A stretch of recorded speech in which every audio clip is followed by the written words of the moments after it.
먼저 말씀을 읽고 시작하도록 하겠습니다.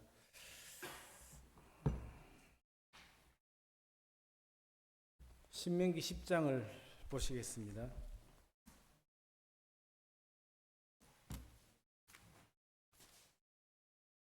신명기 10장 12절로 16절까지 읽어보도록 하겠습니다. 제가 읽겠습니다. 신명기 10장 12절입니다.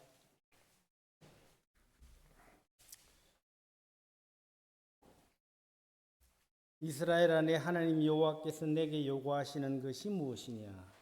곧 내 하나님 여호와를 경외하여 그의 모든 도를 행하고 그를 사랑하며 마음을 다하고 뜻을 다하여 내 하나님 여호와를 섬기고 내가 오늘 내 행복을 위하여 내게 명하는 여호와의 명령과 규례를 지킬 것이 아니냐? 하늘과 모든 하늘의 하늘과 땅과 그 위에 만물은 본래 내 하나님 여호와께 속한 것이로되 여호와께서 오직 내 조상들을 기뻐하시고 그들을 사랑하사 그들의 후손인 너희를 만민 중에서 택하셨음이 오늘과 같으니라. 그러므로 너희는 마음에 할례를 행하고 다시는 목을 곧게 하지 말라.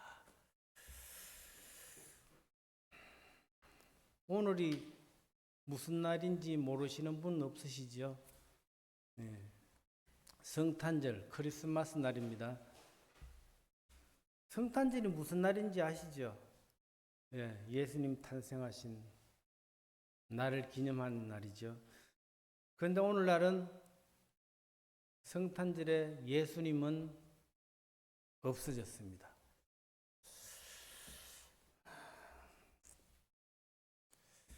이제 거리에 크리스마스 캐롤이 울려 퍼지면 성탄절이 다가왔구나 이런 생각을 하죠. 그리고 성탄절이 되면 또 무슨 생각을 합니까? 이제 올해도 다 지나가는구나. 전 나이는 많지 않습니다만은 연세 많으신 노모친 계시지만은 저는 그 세월에 대해서 많이 민감해졌습니다, 요즘. 그래서 벌써 오늘이 지났구나, 한 해가 지났구나.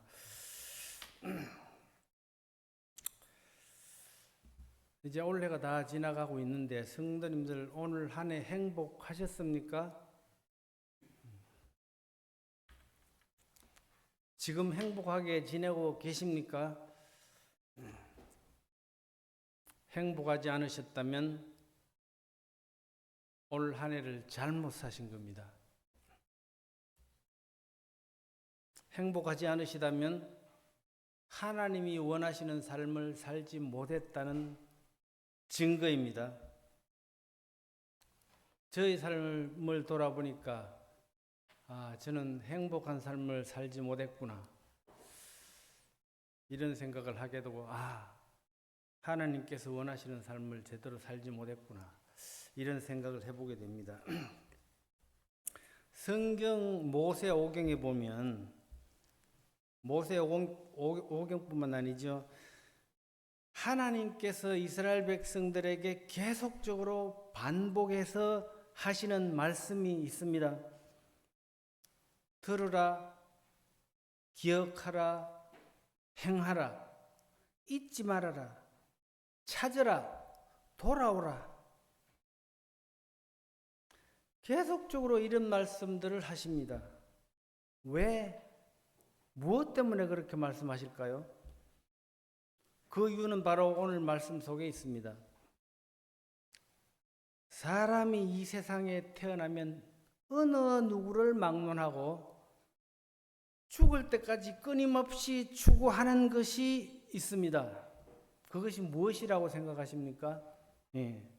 그것은 바로 행복하게 사는 것. 누구나 가르쳐 주지 않았지만 누구나 다 행복하게 살기를 원합니다. 행복하게 살고 싶어 하잖아요. 그런데 그렇다고 다 행복하게 사는 건 아닙니다. 왜 그럴까? 각자 나름대로 원하는 기준과 조건이 다르기 때문에 그렇습니다. 무슨 말이냐 하면 똑같은 처지와 형편 속에서도 어떤 사람은 불평 속에 살고 어떤 사람은 늘 감사하며 삽니다. 바로 이것이 행복하냐 행복하지 않냐의 차이인 것입니다. 많은 사람들이 그러지요. 나는 다른 거 다 필요 없고 건강하기만 하면 행복하겠다. 또 어떤 사람은 나는 돈만 있으면 행복하겠다. 나는 이것만 있으면, 나는 저것만 있으면 행복하겠다. 이런 말을 하는데 그런데 분명한 것은 자신이 원하는 것을 얻었다고 해서 정말 행복할까요? 결론적으로 말씀드리면 절대 그렇지 않다. 내가 원하는 걸 다 얻었다고 해서 행복해지는 것은 아니다. 그렇다고 제가 말씀드리는 것은 육신적인 행복은 행복이 아니고 영적인 행복이 진정한 행복이다. 이런 말씀 드리려고 하는 게 아닙니다. 자신이 원하는 걸 다 얻었는데 왜 만족하지 못할까요? 오늘 읽은 말씀 13절에 보시면 이런 말씀이 있죠. 13절에 내가 오늘 내 행복을 위하여 내게 명하는 여호와의 명령과 규례를 지킬 것이 아니냐. 무슨 말입니까?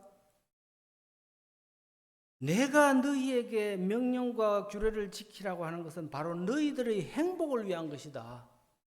이런 말씀이잖아요. 다시 말씀드리면 하나님의 모든 말씀은 하나님의 자녀들이 행복하게 살아가도록 하기 위한 행복 지침서이다. 이 성경의 모든 말씀은 행복 지침서인 거예요. 하나님은 그래서 우리가 행복하게 살기를 원하시는데요. 그렇다면 우리가 어떻게 행복하게 살아갈 수 있을까? 자, 그런데 우리는 행복이라는 단어가 어색할 수 있습니다. 그렇죠? 행복. 왜 그러냐 하면 말씀에는 거기다가 하나님의 명령과 규례 이런 것들은 대부분 하나님의 영광을 위해서, 하나님을 위해서 이러한 것들에 많은 초점이 맞춰져 있습니다. 그리고 우리가 살아가는 이유와 목적은 하나님의 영광을 위해서다. 고린도전서 10장 31절에도 나와 있죠. 그런즉 너희가 먹든지 마시든지 무엇을 하든지 다 하나님의 영광을 위하여 하라. 무슨 일을 하든지 다 하나님의 영광이 되어야 한다는 겁니다. 그리고 또 그 뒤에 보면 자신의 유익을 구하지 말라. 우리는 이런 말씀들에 익숙해져 있습니다. 그래서 나의 행복한 삶에 대해서는 어쩌면 이게 사치스러운 말일 수도 있고 또 어떻게 보면 육신적인 생각이라는 약간 편하지 않는 이러한 마음이 있죠. 또 성경에 보면 많은 부분들에 대해서 영적인 삶과 육적인 삶에 대해서 말하기 때문에 그래서 우리는 살아가면서 때때로 뭡니까? 의식적이든 무의식적이든 생활 속에서 이런 생각을 합니다. 이것이 육적인가? 영적인가? 이것이 육신적인 삶인가? 영적인 삶인가? 은연중에 그런 생각을 하잖아요. 그리고 또 뭡니까? 그리스도인들이 구원을 받으면 고난이 따른다. 그렇기 때문에 그리스도인의 삶은 고난의 삶이다. 이러한 인식 때문에 행복이라는 단어, 행복하게 산다는 것은 우리와는 약간 거리가 먼 거다. 이런 의식이 있습니다. 또 뭡니까? 우리는 항상 배우기를 이 세상은 잠시 머물다가는 나그네 길일 뿐이다. 이 세상은 믿지 않는 사람들의 세상이다. 우리의 진정한 행복은 이 땅에 있는 것이 아니다. 천국이 우리의 영원한 행복처이다. 그래서 우리 그리스도인들이 이 땅에서 행복을 추구하는 것은 어쩌면 육신적인 삶이 아닌가. 이러한 생각을 할 수가 있다는 거죠. 근데 실제 그렇지 않습니다. 실제 주위에 보면 그런 분들이 있어요. 야, 우린 자나깨나 오직 주님 생각만 해야 된다. 그래서 조금만 세상을 바라봐도 죄의식을 느끼고 세상 친구도 사귀면 안 되고 그래서 그 율법에 매여 사는 사람이 있습니다. 실제로. 옛날에 제가 언젠가 말씀드린 적이 있는데 우리나라는 사계지 뚜렷하잖아요. 그래서 경치가 참 좋습니다. 봄에는 봄대로, 여름에는 여름대로, 가을에는 가을대로, 겨울에는 겨울대로. 얼마나 좋습니까? 그래서 봄에 꽃 구경 가고, 가을에 단풍 구경 가고, 겨울에 설경 구경 가고. 그런데 그건 육신적인 거라고 책망을 합니다. 왜 육신적인 것을 자꾸 추구하느냐? 아, 그럴 시간 있으면 말씀해 봐라. 실제로 그랬어요. 천국에 가면 얼마든지 아름다운 것을 볼 수 있는데 왜 이 세상에서 그런 것들을 추구하느냐? 그럴 시간 있으면 말씀이나 봐라.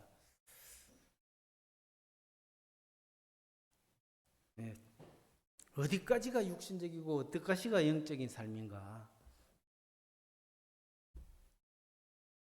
좀 그런 생각이 들죠. 네. 말씀에 조금 비켜갔습니다만은 전에 우리 주원이하고 이런 교제를 한 적이 있어요. 그리스도인으로서 합당한 삶이 어떤 것이냐? 어디까지가 영적이고 어디까지가 육적이냐? 예를 들어서 우리 그리스도인들이 영화관에 가는 것이 합당한 거냐?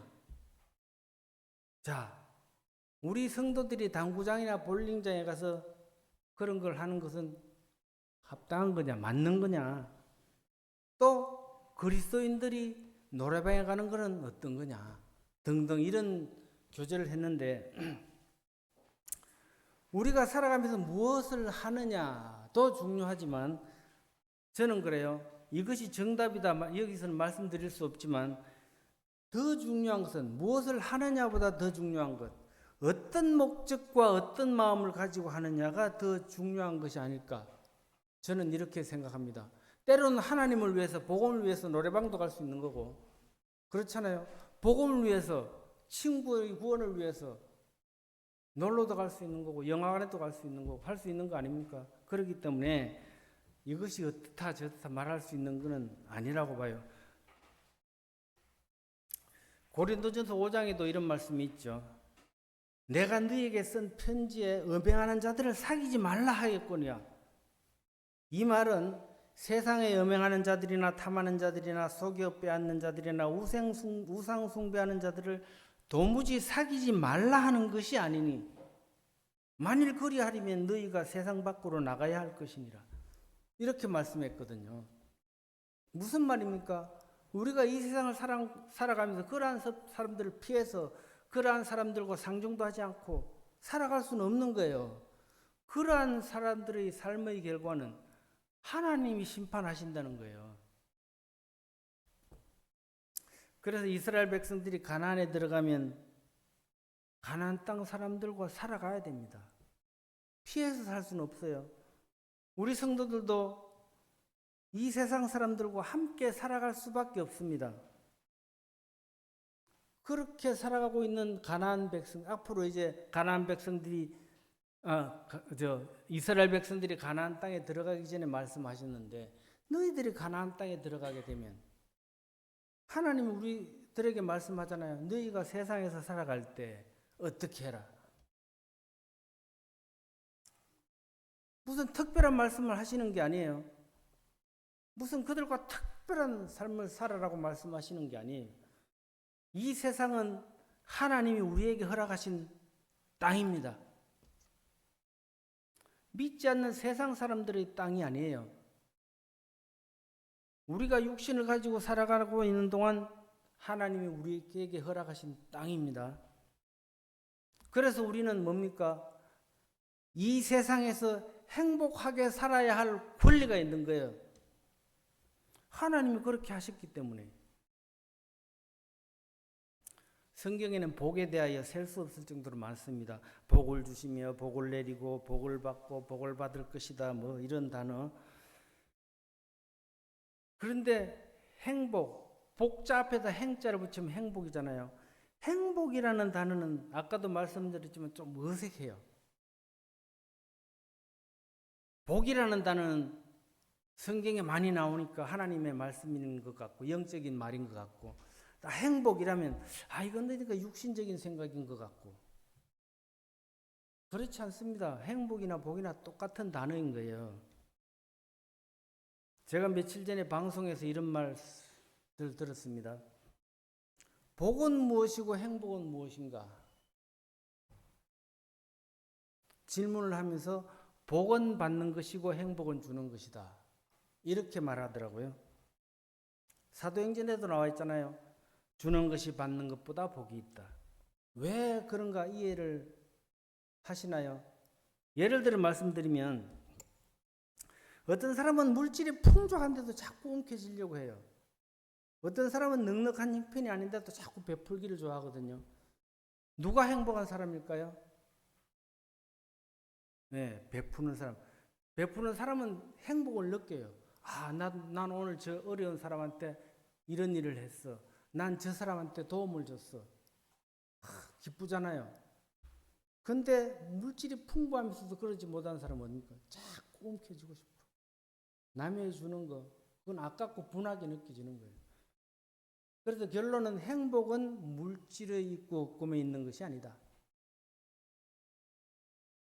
그래서 복은 받는 것이라고 했죠. 내가 어떤 사람에게 베풀면 나는 행복해. 기뻐요. 근데 나에게 혜택을 받은 사람은 복을 받은 거잖아요. 그게 말이 보니까 맞더라고요. 13절 같이 보시겠습니다. 신명기 13절을 보시겠습니다. 내가 오늘 내 행복을 위하여 내게 명하는 여호와의 명령과 규례를 지킬 것이 아니냐. 결론적으로 말씀드리면 하나님의 말씀에 순종하고 율법을 지키라고 하는 이유는 너희들이 행복하게 살도록 하기 위한 것이다. 나를 위한 게 아니다. 그 이유는 신명기 8장에 있습니다. 너희들을 위한 것이다. 그 이유는 신명기 8장에 있는데 한번 찾아보겠습니다. 신명기 8장에 보시면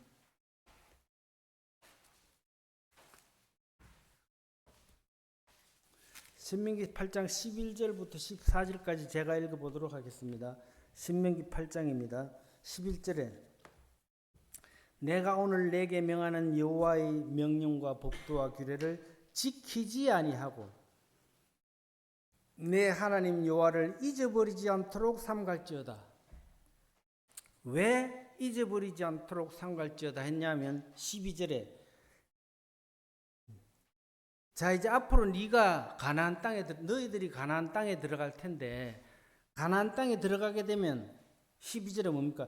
내가 먹어서 배부르고 아름다운 집을 짓고 거주하게 되며 또 내 소와 양이 번성하며 내 은금이 정식되며 내 소유가 다 풍부하게 될 때에, 가나안에 들어가면 내가 이제 잘 살게 될 텐데, 그렇게 되면 14절에 그렇게 되면 네 마음이 교만하여 네 하나님 여호와를 잊어버릴까 염려하노라. 이렇게 얘기했거든요. 자, 이 가나안 땅에 들어가면 너희들이 살아야 되는데 행복하게 살려면 결코 나를 잊지 말아라. 내 명령과 규례를 떠나면 너희들은 망한다 이거거든요. 자, 그렇다면 우리가 행복하게 살도록 하시는 것은 이제 알겠는데, 어디에서 어떻게 행복하게 사는 것을 말하는 것일까? 추상적인 막연한 행복을 말하는 게 아닙니다. 천국에서의 행복을 말하는 것도 아니에요. 바로 이 땅에서, 현실적으로 우리가 살아가고 있는 이 땅에서 행복하게 사는 것을 말하는 겁니다. 착각하시면 안 됩니다. 그러므로 오늘 본문에서 너희 행복을 위하여 하나님께서 제시하신 몇 가지가 있잖아요. 그래서 하나님이 말씀하시는 것을 잘 지키고 따르면 너희들이 행복하게 살 수 있다. 이거예요. 자, 세 가지를 제가 이제 살펴보겠는데요. 첫째, 참된 행복의 비결은 뭔가? 12절에 나와 있죠. 12절이 다 나와 있습니다. 10장 12절에. 하나님을 경외하고 그 모든 도를 지키는 것이 행복하게 사는 길이다. 그 모든 도를 지키는 게 뭡니까? 하나님께서 보여주시는 길을 가라는 거예요. 그런데 보세요. 저도 마찬가지입니다. 하나님은 우리가 복된 삶을 살기 위해서 좋은 길을 제시해 주시는데, 그래서 가장 좋은 길과 가장 좋은 방법을 알려주시거든요. 그런데도 불구하고 어떻게 반응을 합니까? 내 생각엔 이게 아닌 것 같은데, 이렇게 하면 좋을 것 같은데 왜 저렇게 하라고 하실까? 실제로 제가 그런 경험을 했습니다. 그래서 내 생각대로 했다가 망했습니다. 그런 경험이 있어요, 제가. 이 방법이 더 좋은 것 같은데, 에이, 설마 하나님이 뭐 이런 것까지. 이건 내 생각이 맞아. 이렇게 저도 생활했던 적이 있습니다. 결과는 어떻습니까? 실패인 거예요. 당장은 그것이 맞는 것 같아. 그러나 돌이켜보면 어떻습니까? 하나님의 말씀이 맞구나. 너희들이 참으로 행복하게 살고 싶다면 하나님의 말씀대로 따라서 행하라는 겁니다. 비록 그 길이 아닌 것 같기도 하고,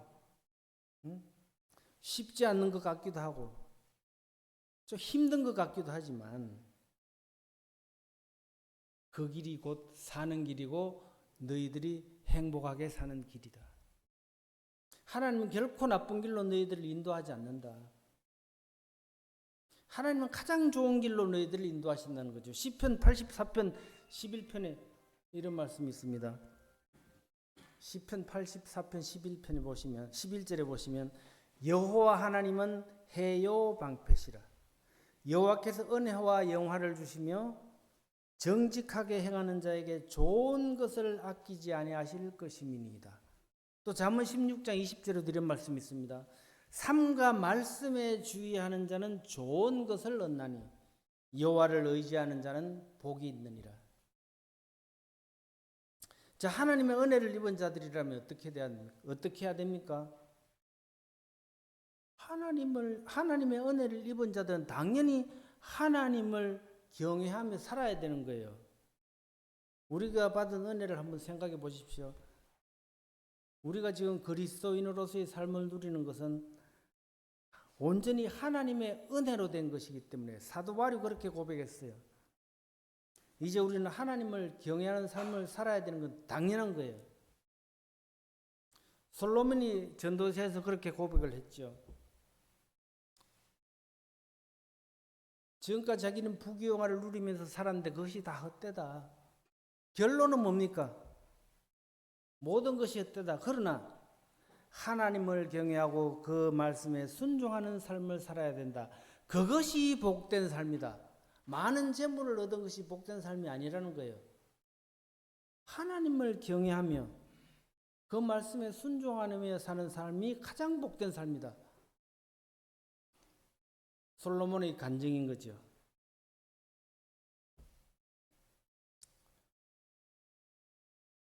그래서 하나님을 경외하는 게 뭡니까? 하나님의 말씀대로 순종하며 행하는 것.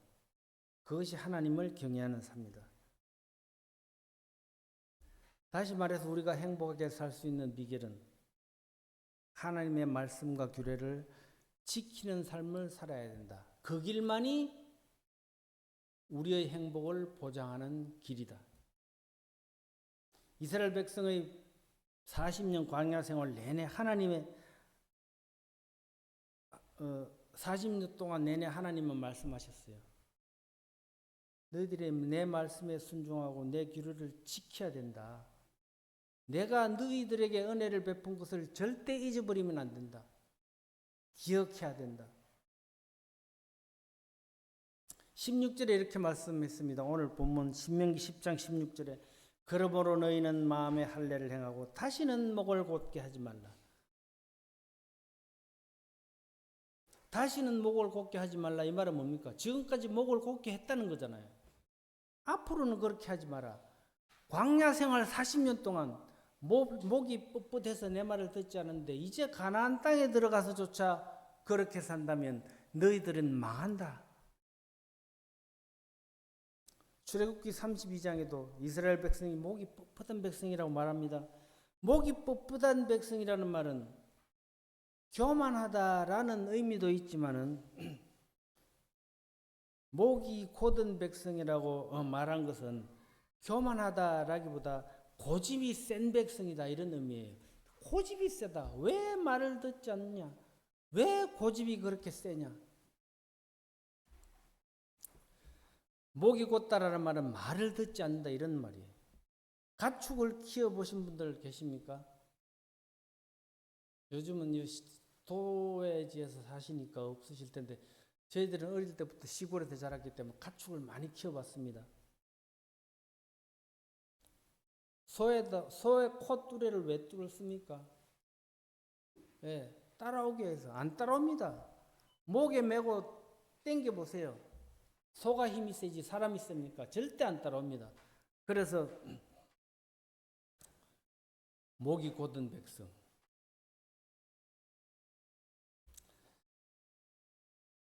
이스라엘 백성들이 이와 같다는 거예요. 안 따라오려고 해요. 목이 고다가지고 빳빳해. 우리도 주님 앞에서 여전히 목이 뻣뻣하게 하고 주님이 인도하시는 이리로 가라고 하는데 우리는 반대로 가려고 하죠. 아닙니다. 이 길로 갈 거예요. 이 길이 맞는 것 같은데 자꾸 저쪽 길로 가라고 하시네.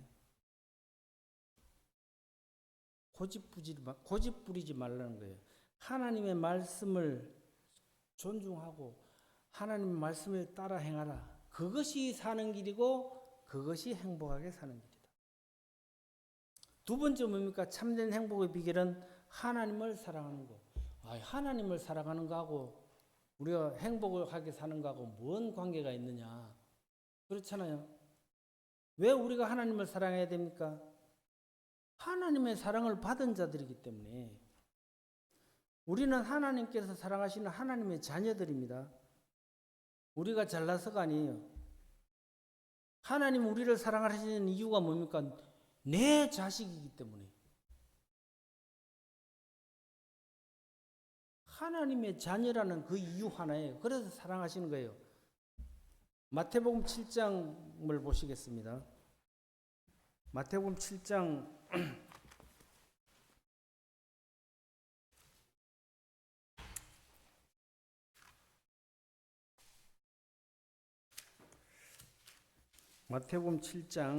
9절부터 11절까지 제가 읽어보도록 하겠습니다.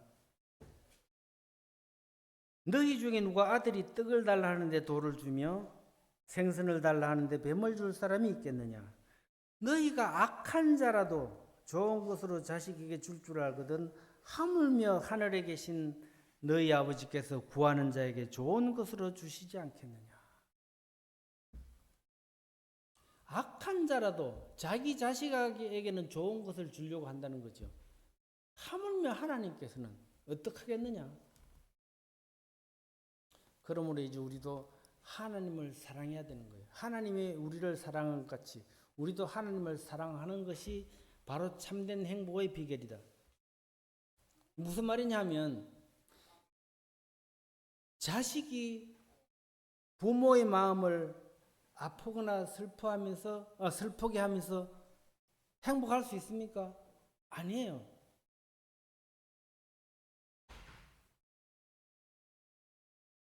자식이 부모를 기쁘게 하고 부모를 사랑하고 부모 말씀 잘 듣고 해야 부모도 기쁘고 자식도 행복한 거예요. 그 말씀이에요, 바로 이게. 자, 셋째 참된 행복의 비결은 뭡니까? 마음을 다하고 뜻을 다하여 하나님을 섬기라. 자, 부모를 우리가 존경한다는 걸 뭘로 보여줄 수 있습니까? 아, 부모님 존경합니다. 사랑합니다. 그것이 끝이에요. 말로는 누구나 다 할 수 있죠. 최선을 다해서 정성을 다해서 섬기는 행동, 모습, 그것이 부모를 섬기는 겁니다. 하나님을 섬기는 것도 마찬가지예요. 하나님 사랑합니다. 하나님 존경합니다. 그것이 아니잖아요.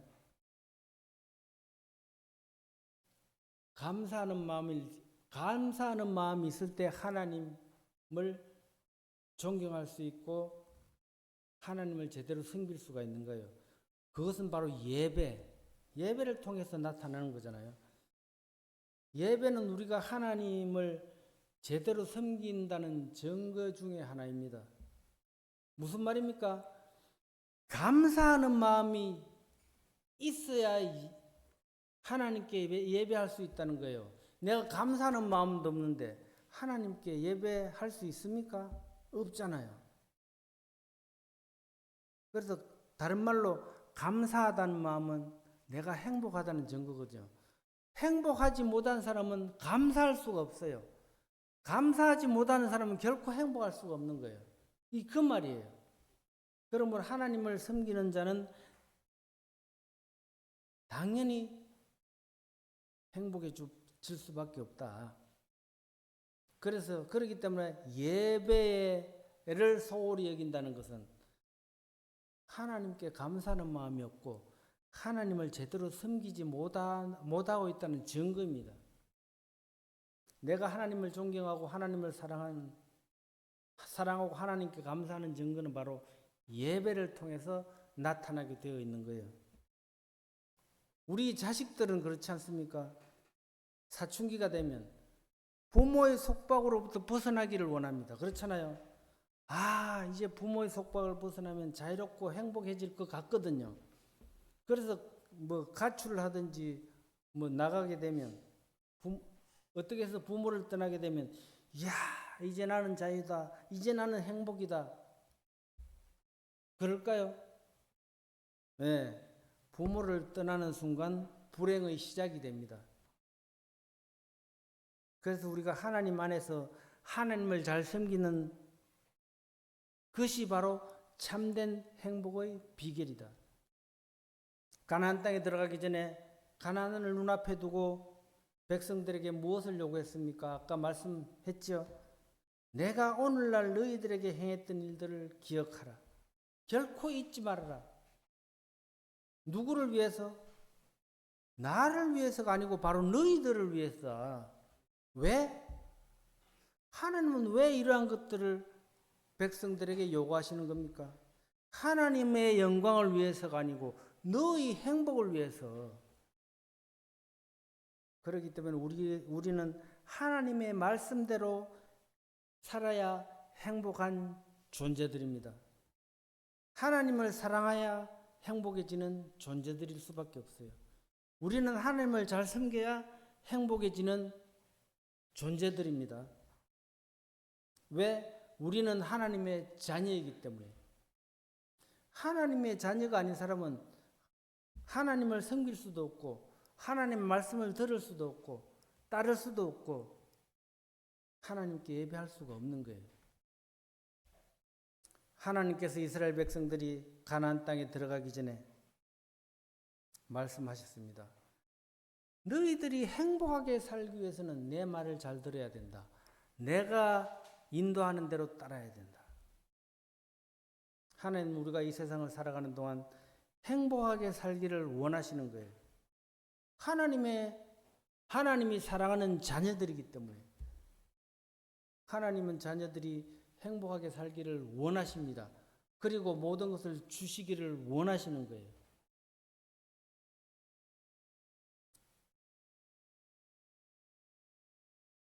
말씀을 읽고 마치겠습니다.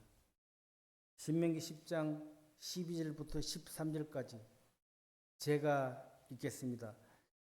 이스라엘아, 네 하나님 여호와께서 너에게 요구하시는 것이 무엇이냐?